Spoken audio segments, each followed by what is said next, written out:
basically is in the stamper at 257 degrees. Then it falls onto the stamper, and as we apply pressure, that now becomes 302 degrees. And that depends on the manufacturer. But you can see there's heat that rises, and then we need to have the record cool and then popping out at around 140 degrees. Otherwise we get a warp record. Now this is where our process happens. So here we are, we're showing you the biscuit to the record and some folks looking at their pressing equipment. So I'm not going to worry about this. So, and here by the way you see various labels that they pre-printed for other artists. I have a question, being that you're at this phase of the making of the records. If it was, like these are all black, your puck is black. If it was colored vinyl, yes. Tell me how that comes about. How I know the puck would be colored. Yes, the puck would be colored, but absolutely. If it's splattered, how do they? The splatter is what they do is they take the pellets, colored pellets, and they put it on the stamper, right. And then the other section comes down, right.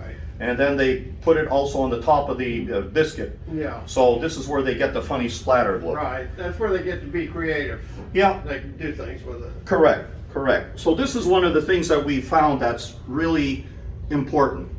Why does the record pop out of the stamper? Okay, that's the key. So here we have that hockey puck here. Canadians call it the hockey puck.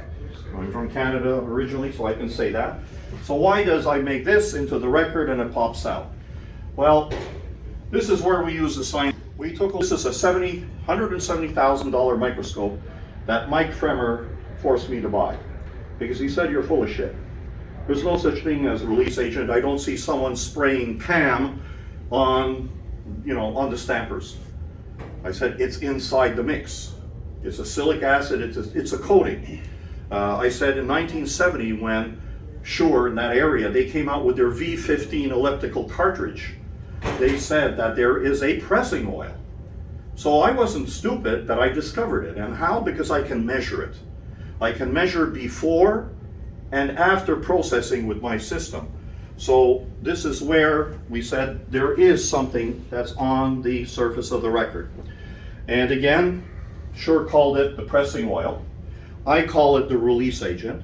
It doesn't matter, but it is a coating. So this is a representation of what Shure did, where when they were coming out with their V15 Type 3s and 4s, they now had a smaller footprint, so now I can get into, with my needle, into the groove better.